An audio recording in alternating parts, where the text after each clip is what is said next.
Manassés, a queda de um príncipe, o nascimento de um monstro. Ele nasceu no palácio, cercado de ouro, poder, promessas. Mas ninguém lhe ensinou que herdar um trono não é o mesmo que herdar paz. Manassés, filho de Ezequias, cresceu sob a sombra de um pai adorado pelo povo, respeitado por Deus, marcado pela fé.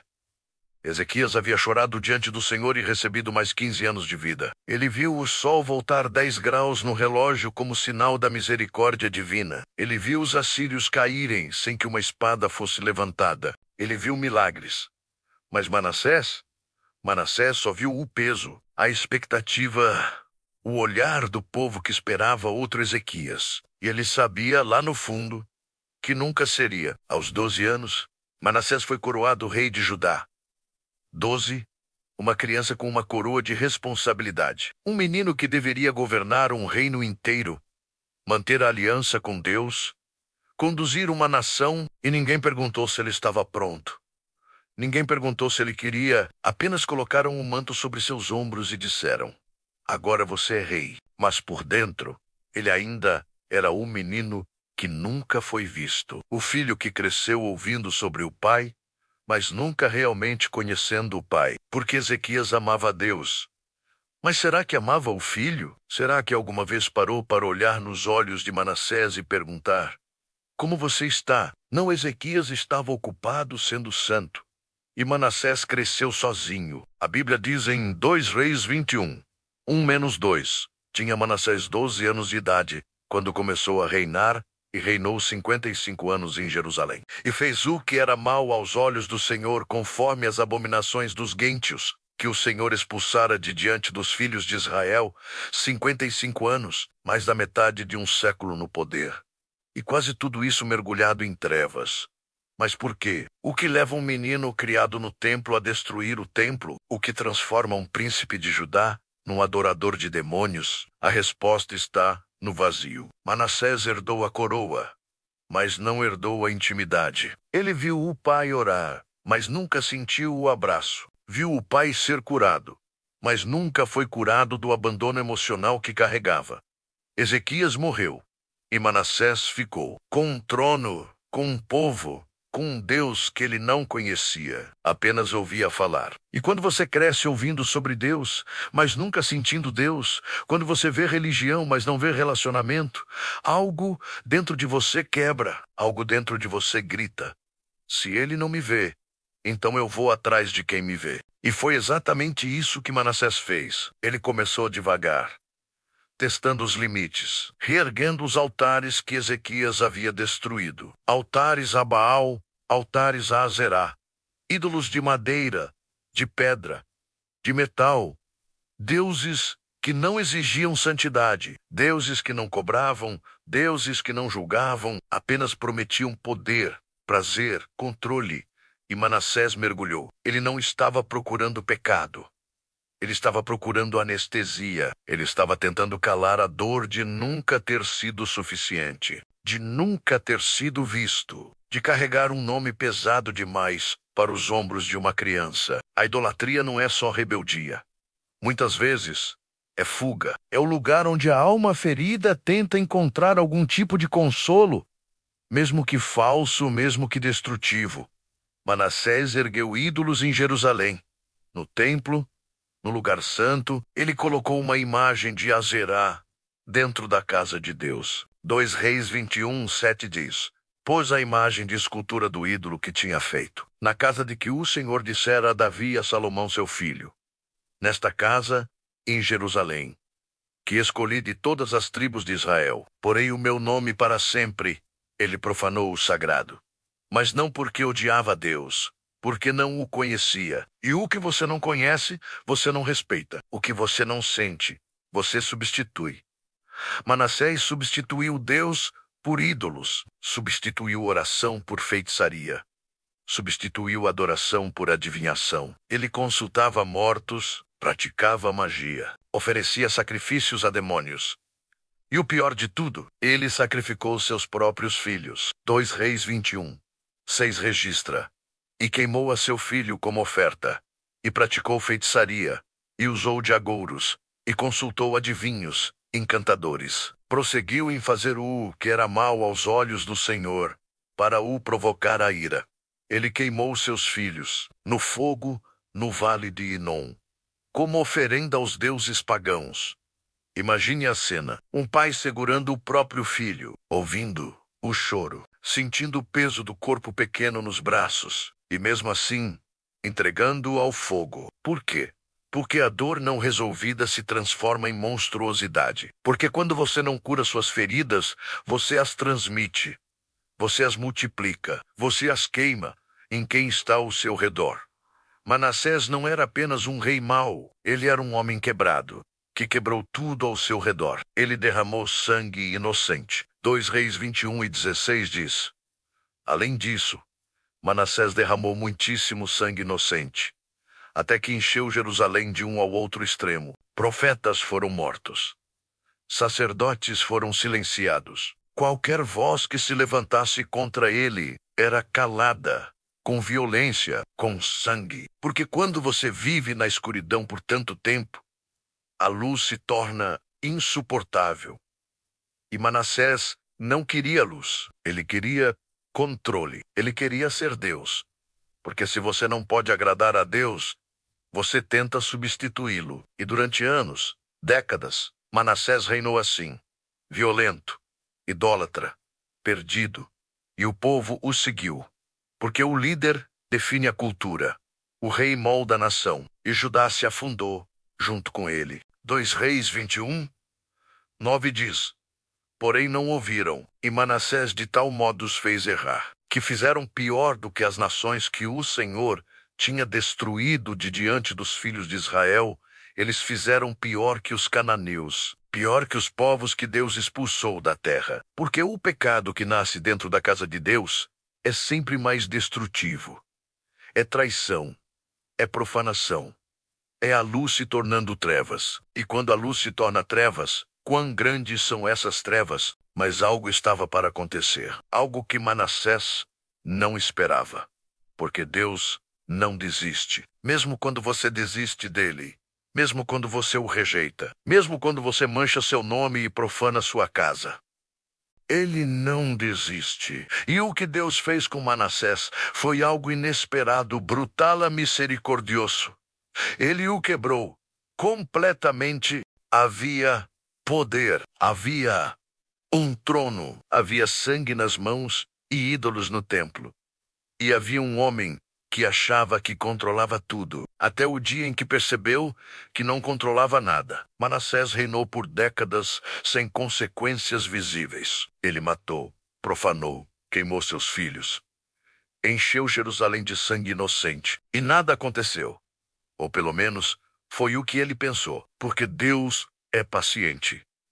Mas sua paciência não é indiferença, é estratégia. Deus estava esperando um momento certo, o momento em que a queda seria tão profunda que a única direção possível seria para cima. 2 Crônicas 33, 10-11 diz: e falou o Senhor a Manassés e ao seu povo, porém não deram ouvidos, pelo que o Senhor trouxe sobre eles os capitães do exército do rei da Assíria, os quais prenderam a Manassés com ganchos, amarraram-no com cadeias e o levaram à Babilônia.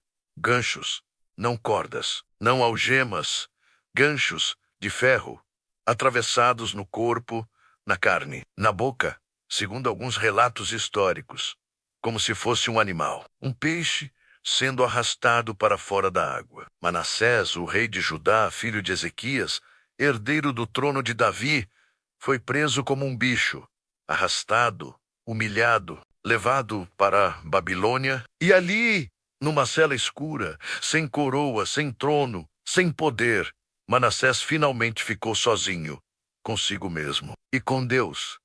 Pela primeira vez na vida, ele não tinha para onde correr. Não tinha ídolos para consultar, não tinha feiticeiros para invocar, não tinha exército para protegê-lo, não tinha povo para manipular. Só havia ele, e o silêncio, e a dor, e o vazio que ele tinha passado a vida inteira tentando preencher. Você já esteve num lugar onde todas as suas máscaras caem, onde todas as suas defesas são arrancadas, onde você não pode mais fingir, onde não há plateia, não há performance. Apenas você e a verdade nua e crua sobre quem você se tornou. Foi ali que Manassés se viu. E o que ele viu foi monstruoso. Ele viu as mãos manchadas de sangue, viu os filhos que queimou, viu os profetas que matou, viu o templo que profanou, viu o nome de Deus que arrastou na lama. E pela primeira vez, ele sentiu não a raiva, não o orgulho, não a rebeldia. Ele sentiu o peso real do que tinha feito. A Bíblia diz em 2 Crônicas 3, 3 e 12. E ele, angustiado, orou deveras ao Senhor seu Deus, e humilhou-se muito perante o Deus de seus pais. Angustiado. A palavra hebraica usada aqui é tizará. Significa estar em extrema aflição, apertado, comprimido, sem saída. É a mesma palavra usada para descrever uma mulher em trabalho de parto. Dor que não pode ser ignorada. Dor que quebra, que dobra, que força você a gritar. E Manassés gritou. Ele orou. Não uma oração bonita, não uma oração teológica, não uma oração ensaiada. Ele orou deveras, com desespero, com lágrimas, com a voz quebrada, com o coração despedaçado.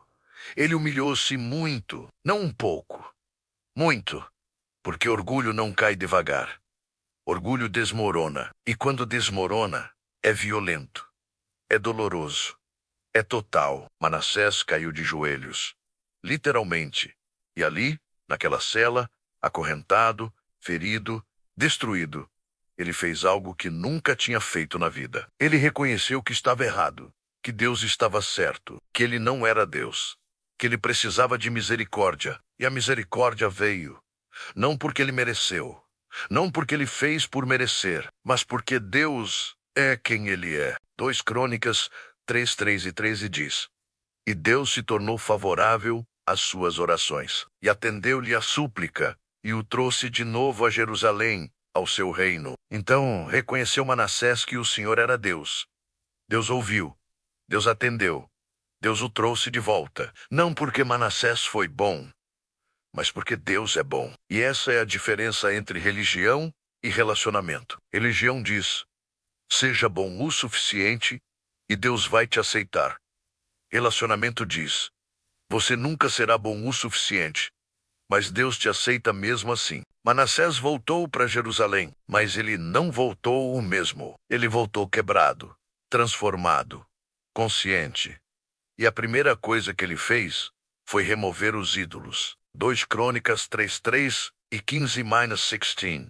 E tirou da casa do Senhor os deuses estranhos e o ídolo, como também todos os altares que tinha edificado no monte da casa do Senhor e em Jerusalém, e os lançou fora da cidade. E reparou o altar do Senhor, e ofereceu sobre ele sacrifícios pacíficos e de louvor, e mandou a Judá que servisse ao Senhor, Deus de Israel. Ele tirou os ídolos, não os escondeu, não os guardou para depois.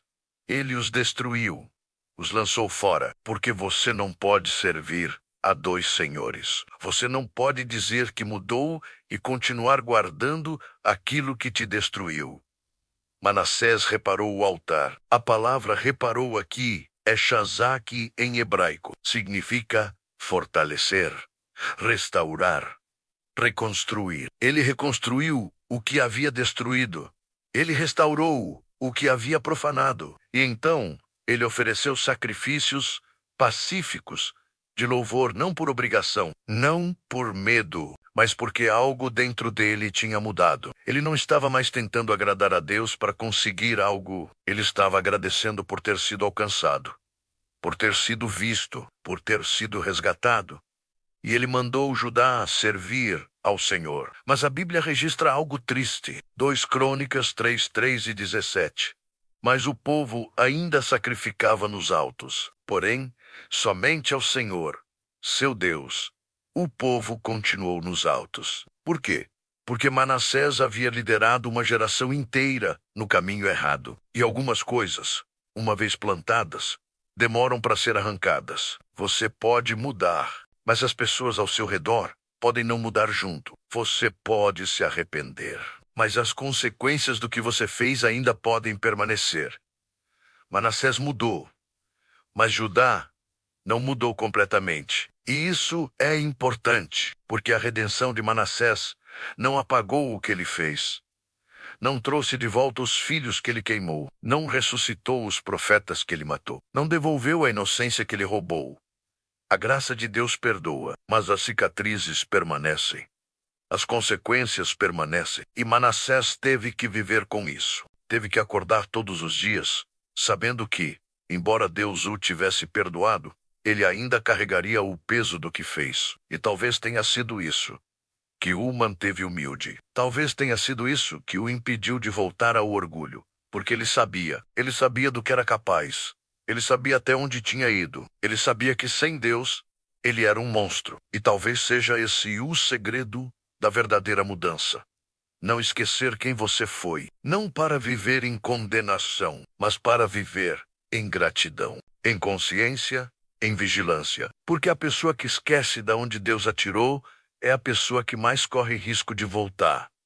Manassés nunca esqueceu, e por isso nunca voltou. Mas a história dele ainda não acabou, porque há algo que precisa ser dito sobre o que aconteceu depois, sobre como Judá reagiu, sobre o que o filho de Manassés fez, e sobre como uma vida transformada pode não ser suficiente para mudar uma nação que já está corrompida demais. Há esperança na história de Manassés, mas também há um aviso. Aviso 1. Manassés, fase jovem, menos 12 anos, início do reinado. Ele mudou, mas o mundo ao redor ainda carregava as marcas do que ele tinha sido. Manassés viveu seus últimos anos como um homem diferente. Um rei transformado, um coração quebrantado que aprendeu a adorar não por tradição, mas por gratidão. Ele não era mais um menino inseguro que procurava identidade em ídolos. Não era mais o rei violento que derramava sangue para silenciar a própria dor. Ele era outra pessoa. Mas será que isso era suficiente? Será que a transformação de um homem pode reverter décadas de destruição? Será que uma vida redimida pode apagar o veneno que foi plantado em toda uma geração? A resposta é complexa e dolorosa, porque Manassés descobriu algo que muitos de nós também descobrimos. Você pode mudar, mas as pessoas que você influenciou podem não mudar junto. Você pode se arrepender, mas aqueles que aprenderam com você podem continuar repetindo o que você ensinou. E o filho de Manassés, Amon, era a prova viva disso. A Bíblia diz em 2 Reis 21, 19-20. Tinha Amon 22 anos de idade quando começou a reinar. E reinou 2 anos em Jerusalém, e fez o que era mal aos olhos do Senhor, como fizera Manassés, seu pai. Amon não viu o pai arrependido. Ou melhor, ele viu, mas já era tarde demais. Porque Amon cresceu vendo o pai adorar demônios. Cresceu vendo o pai queimar crianças. Cresceu vendo o pai profanar o templo. E quando você passa os primeiros anos da sua vida vendo isso, quando você é formado em meio a essa violência, a essa idolatria, a essa escuridão, a mudança de última hora do seu pai não apaga. O que foi gravado em você, Amon aprendeu com Manassés, mas aprendeu com um Manassés errado, com um Manassés idólatra, com um Manassés destruidor. E quando ele assumiu o trono, ele continuou exatamente de onde o pai havia parado. 2 Reis 21-21-22, porque andou em todo o caminho em que andara seu pai, e serviu os ídolos a que seu pai tinha servido, e os adorou, e deixou ao Senhor Deus de seus pais, e não andou no caminho do Senhor. Amon rejeitou Deus, rejeitou o arrependimento do pai, rejeitou a mudança, e em apenas 2 anos de reinado, ele conseguiu destruir qualquer esperança de que Judá pudesse se recuperar. E então, ele foi assassinado pelos próprios servos, dentro do seu palácio. 2 Reis 21-23. E os servos de Amon conspiraram contra ele, e mataram o rei em sua casa. Violência gera violência, idolatria gera caos. E o que Manassés plantou, mesmo depois de arrependido, continuou gerando frutos de morte. Isso é devastador, mas é real, porque há consequências que a graça não apaga. Há sementes que, uma vez plantadas, continuam crescendo, mesmo depois que você se arrependeu de tê-las plantado. Manassés foi perdoado, mas Judá não foi curada. Manassés foi restaurado, mas a nação continuou doente. E isso levanta uma questão profunda. Até onde vai a responsabilidade de um líder? Até onde vai o impacto de uma vida? Até onde vão as consequências das nossas escolhas? A verdade é que nossas decisões nunca afetam apenas a nós mesmos. Elas afetam gerações. Elas moldam culturas. Elas criam padrões. E quando você está em posição de liderança, seja como rei, como pai, como pastor, como professor, como influência, as suas escolhas têm um peso ainda maior. Manassés liderou Judá para a idolatria por décadas. E mesmo que ele tenha se arrependido, mesmo que ele tenha removido os ídolos, mesmo que ele tenha restaurado o altar, o dano já estava feito. O veneno já havia se espalhado. E gerações inteiras foram infectadas. Mas aqui está o que é importante. Isso não torna o arrependimento de Manassés menos válido. Isso não torna sua transformação menos real. Deus o perdoou. Deus o restaurou. Deus usou. E embora Judá não tenha se recuperado completamente, a história de Manassés ainda importa, porque ela nos ensina algo essencial sobre a natureza da redenção. Redenção não é sobre apagar o passado, é sobre transformar o presente. É sobre viver diferente. É sobre honrar a Deus com o tempo que resta. E Manassés fez isso. Ele viveu seus últimos anos em fidelidade. Ele reconstruiu. Ele adorou. Ele liderou de forma diferente. E embora o povo não tenha respondido completamente, ele foi fiel.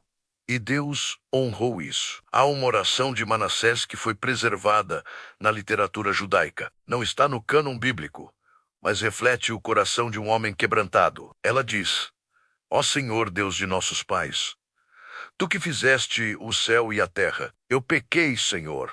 Eu pequei e reconheço minhas transgressões. Eu te suplico, perdoa-me, Senhor. Perdoa-me, pois Tu és o Deus dos que se arrependem. Essa é a voz de um homem que conhece a graça, de um homem que sabe que não merece, de um homem que vive não por justiça própria, mas por misericórdia recebida. E talvez seja isso que falta em tantos de nós. Nós queremos redenção sem humilhação. Queremos perdão sem arrependimento. Queremos restauração sem reconhecer o estrago que causamos. Mas não é assim que funciona. A redenção de Manassés começou no fundo do poço. Começou acorrentado, começou com ganchos no corpo. Começou com a dor que ele não podia mais ignorar. E foi ali, naquele lugar de colapso total, que ele finalmente encontrou Deus. Não o Deus que ele ouviu falar a vida inteira, mas o Deus que o alcançou quando ele estava no pior momento da sua vida. E isso muda tudo, porque quando você encontra Deus no fundo do poço, você não o esquece mais. Quando você é resgatado de onde ninguém mais poderia te resgatar, você não volta a viver como se fosse autossuficiente. Você vive em gratidão, em dependência, em reverência. E Manassés viveu assim, até o fim. 2 Crônicas 3, 20. E dormiu Manassés com seus pais, e o sepultaram em sua casa. Ele morreu em paz, não em glória, não em triunfo, não aplaudido por multidões, mas em paz, porque ele sabia que Deus o havia perdoado. E para alguém que carregou o peso do que ele carregou, isso era tudo. Mas a história não termina com Manassés. Ela continua com Judá.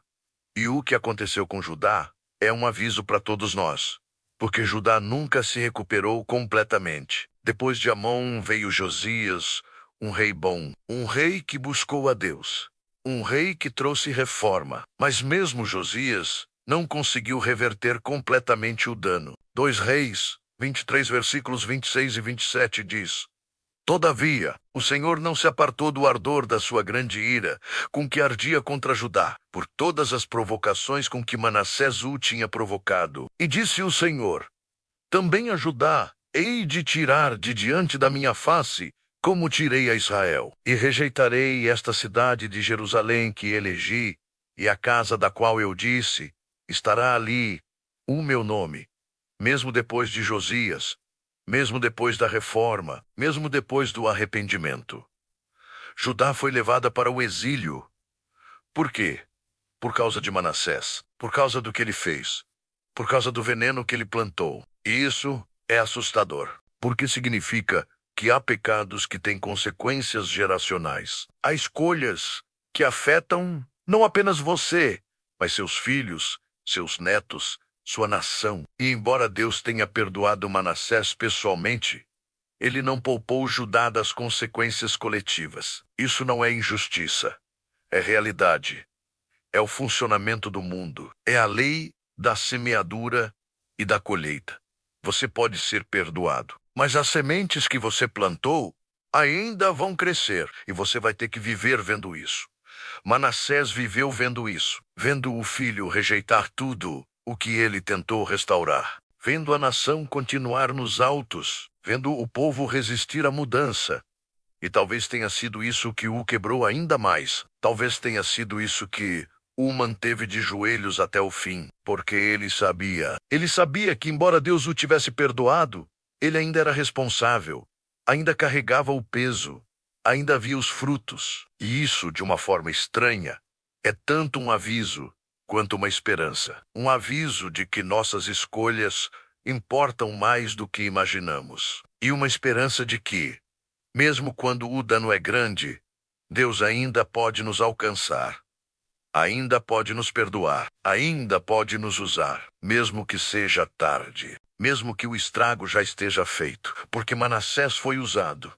Sua história foi preservada, sua transformação foi registrada.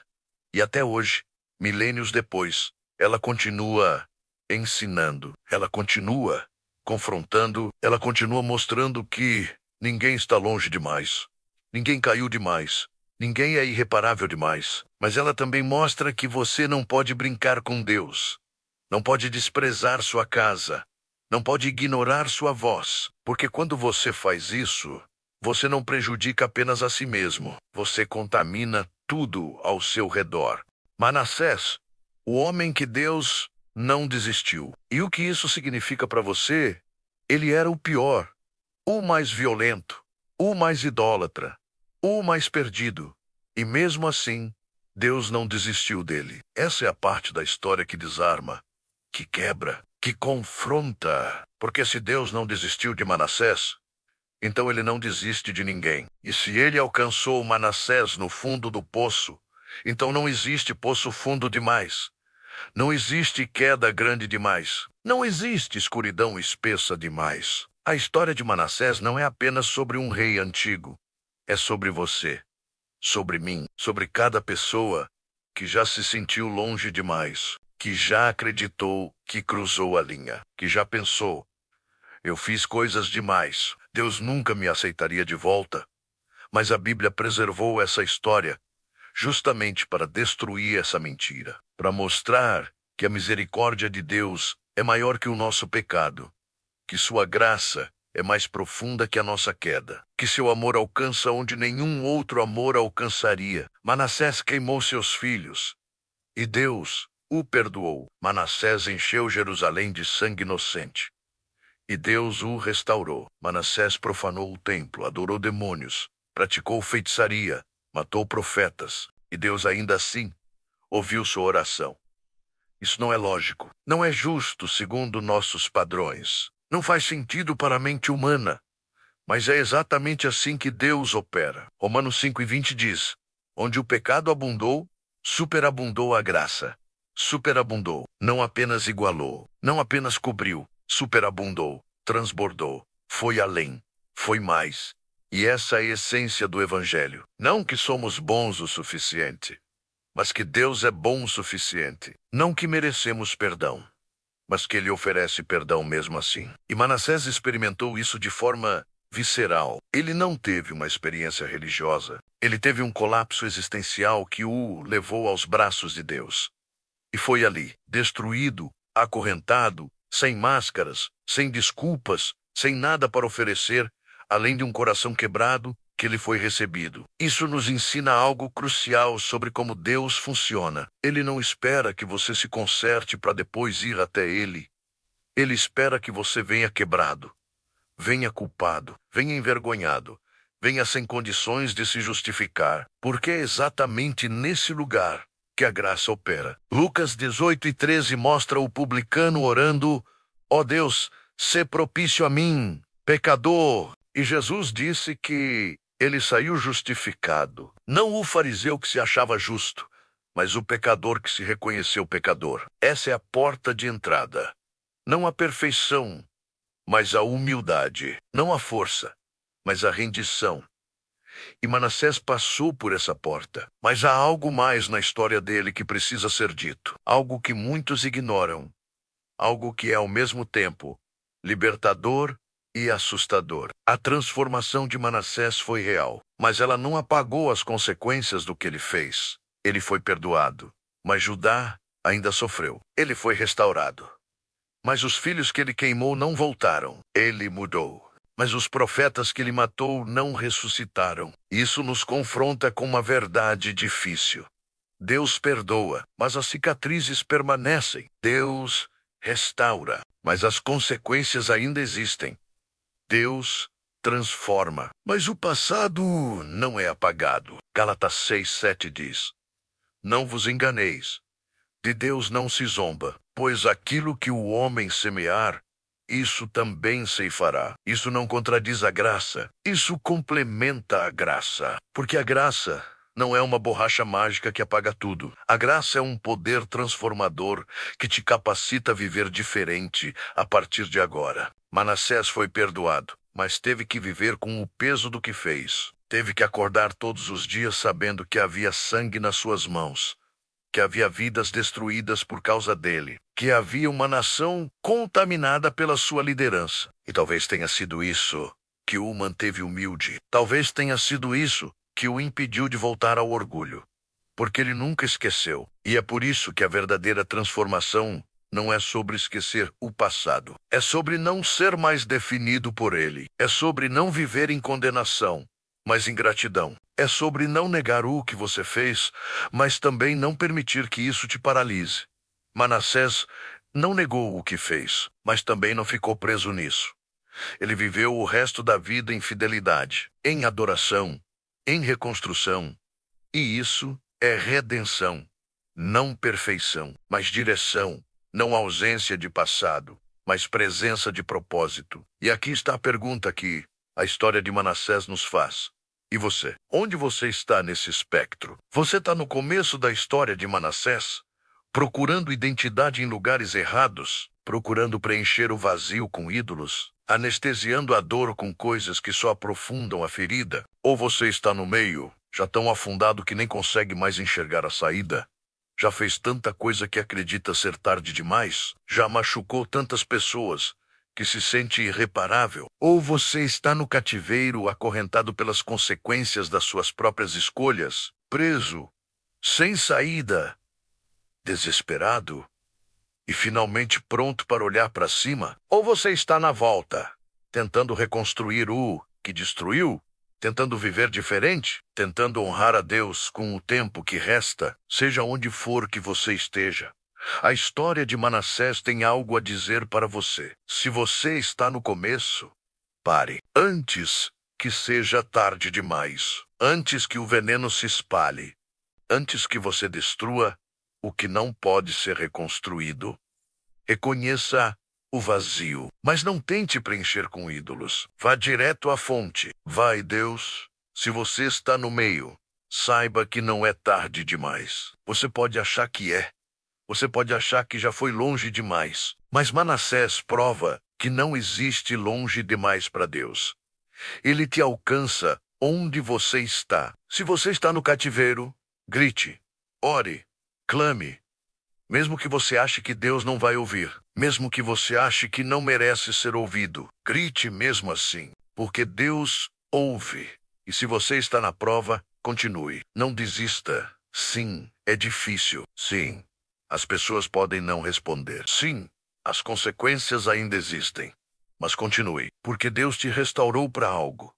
Não apenas para você se sentir melhor, mas para você viver melhor. E talvez, apenas talvez, para que sua história alcance alguém que está onde você esteve. A história de Manassés termina com ele em paz. Não em glória, não em aplausos, mas em paz. Porque ele sabia que Deus o havia perdoado. E para alguém que carregou o que ele carregou, isso era tudo. Mas a história não termina realmente, porque ela continua se repetindo em cada pessoa que cai, em cada pessoa que é alcançada, em cada pessoa que se levanta. Manassés viveu há mais de 2.500 anos, mas sua história ainda está viva, ainda está ensinando, ainda está confrontando, ainda está oferecendo esperança. E a mensagem é clara. Você pode ter ido longe, mas não longe demais. Você pode ter caído fundo, mas não fundo demais. Você pode ter feito coisas terríveis, mas não terríveis demais para a graça de Deus. Porque se Deus alcançou Manassés, ele pode alcançar você. Se Deus perdoou Manassés, ele pode perdoar você. Se Deus transformou Manassés, ele pode transformar você. Não porque você merece, mas porque ele é Deus e ele não desiste. Nunca desistiu de Manassés e não vai desistir de você. Então pare de correr, pare de se esconder, pare de fingir que está bem quando não está. Pare de tentar preencher o vazio com coisas que nunca vão satisfazer. E faça o que Manassés fez. Reconheça, humilhe-se, ore e deixe Deus te alcançar, porque Ele está esperando, não para te condenar, mas para te restaurar, não para te rejeitar, mas para te receber, não para te destruir, mas para te reconstruir. Essa é a história de Manassés. Essa é a história da graça. Essa é a história que Deus ainda está escrevendo. E talvez, só talvez, Ele esteja escrevendo essa história em você, agora mesmo, neste momento. Então deixe Ele escrever, deixe Ele transformar, deixe Ele te alcançar. Porque se Ele fez isso com Manassés, Ele pode fazer com você. E essa não é apenas uma história antiga. Essa é uma promessa viva, uma esperança real, uma porta aberta. E você pode atravessá-la agora. Não guarde para si. Manassés queimou seus filhos, derramou sangue inocente, profanou o templo de Deus. E mesmo assim foi perdoado. Não porque mereceu, mas porque Deus é quem Ele é. E se você chegou até aqui, se acompanhou essa jornada do fundo do poço até a restauração, então você entendeu algo que vai além de teologia, além de religião, além de moral. Você entendeu que somos todos frágeis, que cometemos erros, que carregamos dores, que tentamos preencher vazios com coisas que nunca vão satisfazer. Você entendeu que desde o princípio da criação, desde os primeiros passos da humanidade, nada realmente mudou. Adão e Eva se esconderam de Deus por vergonha. Caim matou o irmão por inveja. Davi adulterou e assassinou. Pedro negou Jesus 3 vezes. Manassés destruiu uma nação inteira. E todos eles foram alcançados, perdoados, restaurados. Porque essa é a essência da história bíblica. Não um manual de perfeição, mas um testemunho de redenção. E é exatamente isso que o Bíblia que Cura traz para você. Este é o único canal bíblico que conta essas histórias pela perspectiva emocional, que entra no coração dos personagens, que mostra a psicologia por trás das escolhas, que revela a humanidade por trás da santidade.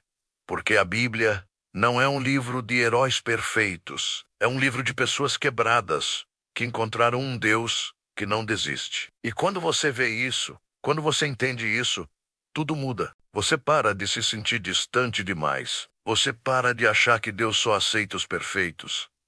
Você para de carregar culpa como se ela fosse identidade. E você começa a viver na liberdade de saber que a graça é real, que o perdão é possível, que a transformação acontece. Então, se essa história de Manassés te impactou, se ela te fez sentir, se ela te fez pensar, faça 3 coisas agora mesmo.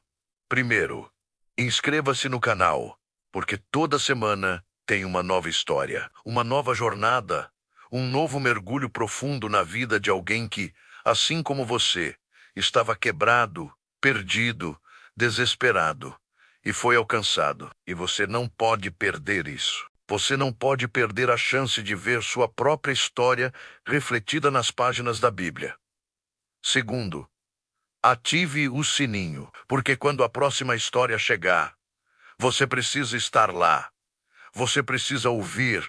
Você precisa sentir, porque talvez seja exatamente a história que você precisa naquele momento. Talvez seja a palavra que vai te tirar do fundo do poço, que vai te dar coragem para voltar, que vai te mostrar que não é tarde demais. Terceiro, compartilhe esta história. Envie para alguém, para aquela pessoa que você sabe que está lutando, que está longe, que está acreditando que não tem mais jeito, que está se escondendo de Deus porque acha que Ele a rejeitou. Envie para ela, porque talvez essa seja a história que vai mudar a forma como ela vê a vida, que vai mostrar que Deus não desistiu, que ainda há esperança, que ainda há caminho, que ainda há graça. Não guarde isso para você, porque histórias como essa precisam ser contadas, precisam ser ouvidas, precisam ser compartilhadas. Porque em algum lugar, alguém está no cativeiro, acorrentado, preso, desesperado. E essa história pode ser o grito que faltava para essa pessoa olhar para cima e clamar por socorro. Então não perca mais nenhuma história, não perca mais nenhuma jornada, não perca mais nenhuma oportunidade de ver que a Bíblia não é um livro distante. É um espelho, é um testemunho, é uma carta de amor de um Deus que não desiste. Inscreva-se. Ative o sininho, compartilhe e deixe que essas histórias continuem transformando vidas, inclusive a sua.